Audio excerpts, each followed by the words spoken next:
Halo semuanya, perkenalkan nama aku Eul Pilutia. Di sini aku akan membahas salah satu buku yang berjudul tentang muamalah milenial.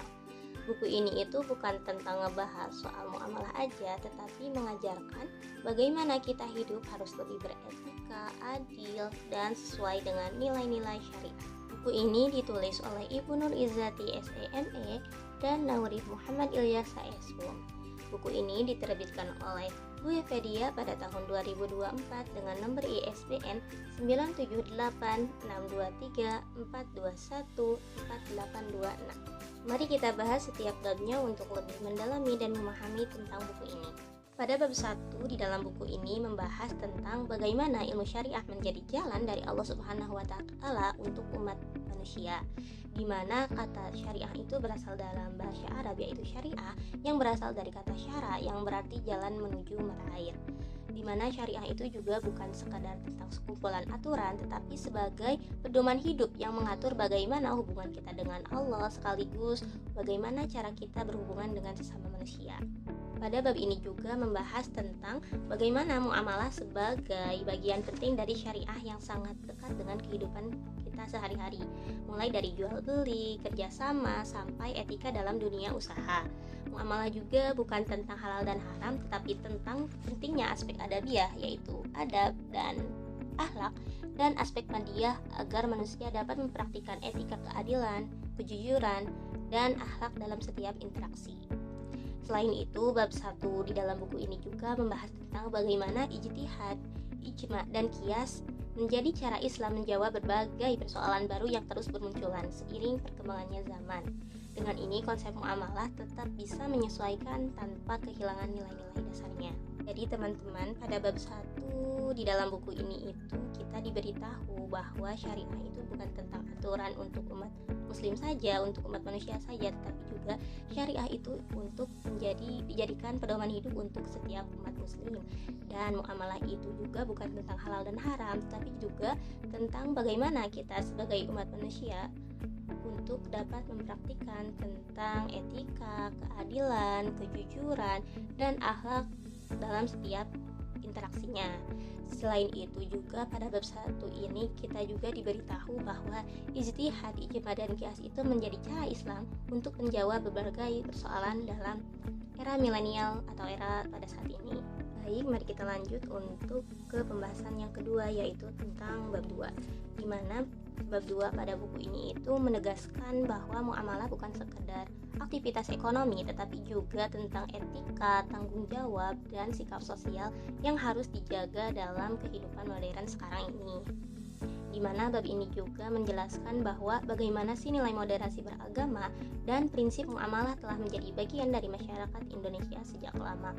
Moderasi juga ditegaskan kembali melalui kebijakan pemerintah termasuk Perpres tentang penguatan moderasi beragama, di mana ada 5 nilai dalam al-muamalah al-adabiyah. Yang pertama yaitu kita itu harus bersikap adil dan baik sesuai dengan ajaran Islam. Yang kedua itu kita harus jujur sebagai dasar terciptanya persaingan yang sehat. Yang ketiga itu kita juga harus menepati janji dan tidak berkhianat. Yang keempatnya itu kita itu harus bersikap amanah sehingga tidak ada eksploitasi maupun kecurangan. Yang kelima itu kita harus bermurah hati dan toleran untuk menjaga harmoni dalam masyarakat. Selain itu pada bab 2 di dalam buku ini juga kita diberitahu tentang pentingnya pemahaman antara agama serta menjaga sikap tenang agar tidak mudah terprovokasi. Jadi intinya pada bab 2 di dalam buku ini itu membahas bahwa muamalah itu bukan tentang aktivitas ekonomi saja, tetapi tentang al-muamalah al-adabiyah, di mana kita itu diberitahu bahwa pentingnya dalam kehidupan sehari-hari untuk selalu beretika. Mari kita lanjut ke pembahasan selanjutnya, yaitu bab ketiga yang ada di dalam buku ini. Bab ketiga ini membahas tentang perkembangan muamalah berdasarkan perjalanan sejarah Islam, di mana muamalah itu udah ada mulai dari masa Rasulullah SAW hingga abad pertengahan. Ekonomi Islam juga dijelaskan sebagai sistem yang bersumber dari Al-Quran dan Sunnah, dengan prinsip keadilan, amanah, dan kesejahteraan, serta telah diterapkan secara nyata sejak masa Rasulullah SAW melalui pengelolaan Baitul Mal dan berbagai sumber pendapatan negara. Jadi pada bab ketiga yang ada di dalam buku ini itu menjelaskan bahwa muamalah itu bersifat historis dan mampu beradaptasi tanpa kehilangan nilai-nilai dasarnya. Selanjutnya mari kita bahas ke pembahasan yang keempat, yaitu bab 4, di mana bab 4 itu membahas tentang lembaga keuangan yang ada di Indonesia. Pada bab 4 ini juga menguraikan fungsi utama lembaga keuangan seperti menghimpun dana masyarakat, menyalurkan dana dalam bentuk pembiayaan atau pinjaman, mempermudah transaksi keuangan, dan menyediakan likuiditas serta memfasilitasi pemindahan aset. Bab keempat juga membahas tentang jenis-jenis lembaga keuangan, di mana lembaga keuangan itu bukan hanya bank saja, tetapi ada lembaga keuangan non-bank. Yang pertama itu ada lembaga keuangan yang bank, di mana ada Bank Umum, Bank Indonesia, dan BPR. Serta lembaga keuangan yang bukan bank itu ada pegadaian, koperasi, simpan pinjam, asuransi, leasing, dan pasar modal. Jadi intinya pada bab keempat ini itu kita diberikan pemahaman dasar tentang sistem keuangan yang ada di Indonesia sebagai landasan sebelum memasuki pembahasan tentang ekonomi dan keuangan syariah yang diatur melalui Fatwa MUI pada bab selanjutnya. Selanjutnya mari kita bahas ke pembahasan selanjutnya, yaitu bab ketiga, di mana pada bab ketiga itu membahas tentang kasus riba yang ada dalam muamalah madiyah, yaitu praktik riba yang sering terjadi dalam aktivitas ekonomi sehari-hari. Riba juga secara tegas diharamkan dalam Islam sebagaimana firman Allah dalam Al-Quran Al-Baqarah ayat 275 bahwa Allah itu menghalalkan jual beli tetapi mengharamkan riba.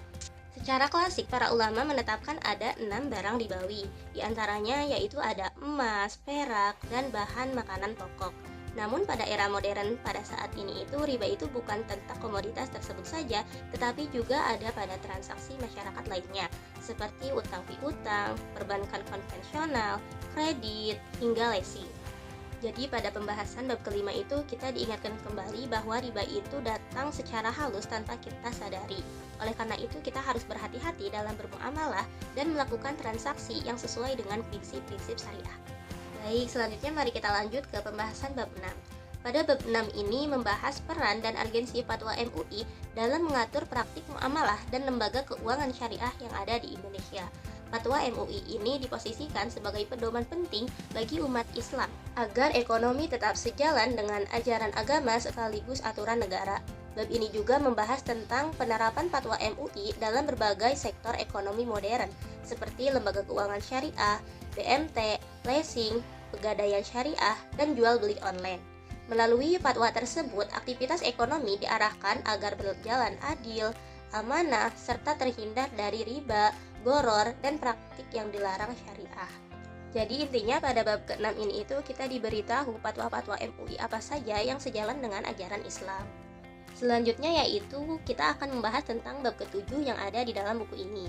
Bab ke-7 di dalam buku ini itu menjelaskan tentang berbagai jenis akad yang ada di dalam Islam, di mana ada 8 jenis akad yang ada di dalam Islam. Yang pertama ada akad wadiah, akad musyarakah, akad mudharabah, akad salam, akad istisna, akad ijarah mutahliyah bitamlik, dan akad qard. Jadi yang pertama itu tadi ada akad wadiah. Akad wadiah itu artinya titipan murni. Contohnya itu jika kamu menitipkan barang atau uang ke salah satu bank, maka bank tersebut itu wajib menyimpannya dan menjaganya sampai kamu memintanya kembali. Yang kedua itu ada akad mudharabah. Akad mudharabah itu contohnya jika kamu memiliki uang lebih dan menjadi pemilik modal, lalu kamu bersama teman kamu itu bekerja sama untuk melakukan suatu usaha. Contohnya itu kamu pemilik modal, lalu teman kamu itu yang menjalankan usahanya, dan kalian itu melakukan pembagian hasil yang sudah ditentukan, maka itu namanya akad mudharabah. Tetapi jika terjadi kerugian, maka pemilik modal yang bertanggung jawab. Ketiga yaitu akad musyarakah. Akad musyarakah itu contohnya jika kamu melakukan suatu usaha dan bekerja sama bersama teman kamu, lalu keuntungan dan kerugian itu ditanggung oleh keduanya. Selanjutnya yang keempat itu ada akad salam. Akad salam itu contohnya kamu udah bayar uang buat beli beras, tetapi berasnya belum ada karena masih dalam proses panen. Itu namanya akad salam. Yang kelima yaitu akad istisna. Akad istisna itu contohnya jika kamu memesan lemari kayu ke tukang kayu, lalu pembayarannya itu bisa di awal, bisa juga dicicil, dan nanti pesanannya bisa menyesuaikan. dengan apa yang kamu inginkan. Selanjutnya yang keenam itu ada akad ijaroh. Contohnya akad ijaroh itu jika kamu menyewa rumah atau kosan lalu kamu membayar setiap bulannya tanpa berpindah kepemilikan, itu namanya akad ijaroh. Yang ketujuh itu ada akad ijaroh muntahiyah bitamlik. Contohnya itu jika kamu menyewa motor ke salah satu lembaga keuangan syariah, lalu masa sewa itu telah selesai, maka motor itu menjadi milik kamu. Selanjutnya yang kedelapan dan yang terakhir itu ada akad qard. Akad qard itu contohnya jika kamu meminjam uang kepada teman kamu, lalu kamu membayarnya tanpa melebihkannya, maka itu disebut dengan akad. Melalui berbagai jenis akad ini, Islam itu mengajarkan bahwa aktivitas ekonomi itu bukan tentang mencari keuntungan saja, tetapi juga tentang kejujuran, tanggung jawab, dan keadilan. Dengan memahami akad-akad dalam ekonomi Islam tadi, kita dapat menjalankan transaksi sehari-hari secara lebih aman, adil, dan sesuai dengan nilai-nilai syariah. Baik, selanjutnya yaitu kita akan membahas bab terakhir yang ada di dalam buku ini, yaitu bab 8. Di mana pada bab 8 ini itu kita diberitahu tentang muamalah yang berdasarkan pendapat ijma dari para 4 ulama mazhab fikih. Yaitu kita itu diberitahu tentang hukum jual beli, barang yang boleh dan tidak boleh diperjualbelikan, jual beli yang dilarang, tasyirah dan pengembalian barang cacat, dan hukum yang lain-lainnya. Pada intinya pada bab ke-8 ini itu kita diberitahu bahwa pendapat para 4 ulama mazhab fikih ini memiliki pendapat yang berbeda-beda, tetapi memiliki dasar ijtihad, ijma, dan qiyas. Meskipun pendapat 4 mazhab fikih ini memiliki pendapat yang berbeda-beda, semuanya lahir dari dasar yang sama, yaitu ijtihad, ijma, dan qiyas. Perbedaan ini justru bukan untuk saling bertentangan, tetapi untuk menunjukkan luas dan kayanya pemikiran dalam Islam. Pada akhirnya semua pendapat memiliki tujuan yang sama, yaitu untuk menghadirkan kebaikan. Selanjutnya aku akan membahas tentang kelebihan yang ada di dalam buku ini. Menurut aku buku ini itu bukan hanya membahas tentang bagaimana cara kita bermuamalah agar sesuai dengan prinsip syariah, tetapi buku ini juga menjelaskan dengan pendekatan Al-Quran, hadis, ijma, qiyas, bahkan fatwa MUI. Bahkan buku ini juga dikemas dengan cara yang dekat dengan kehidupan sehari-hari kita. Menariknya buku ini juga nggak cuma fokus pada aspek ekonomi atau materi saja, tetapi di dalamnya juga membahas tentang bagaimana kita menerapkan nilai-nilai syariah dalam keseharian, seperti menjaga hubungan kita dengan Allah, menjaga hubungan kita dengan sesama manusia. Kita juga di dalam buku ini diajak untuk lebih jujur, saling tolong-menolong, dan memahami bahwa muamalah juga berkaitan dengan adab, sikap, serta cara kita menghargai perbedaan. Menurut aku buku ini itu cocok banget buat umat muslim, apalagi generasi muda yang ingin menjalankan nilai-nilai syariah tanpa merasa kaku. Bahasanya juga ringan, mudah dipahami, jadi dapat membantu kita memahami beberapa hal yang mungkin belum kita sadari atau kita pahami. Mungkin ada beberapa kekurangan yang ada di buku ini. Yang pertama itu ada beberapa istilah yang cukup sulit dipahami, dan ada beberapa bab yang sangat padat sehingga ketika dibacanya itu sangat lumayan melelahkan. Tetapi secara keseluruhan buku ini itu sangat memberikan manfaat. Selanjutnya yaitu pesan dan kesan yang ada pada buku ini. Pastinya buku ini itu sangat bermanfaat banget dan bikin aku sadar akan beberapa hal.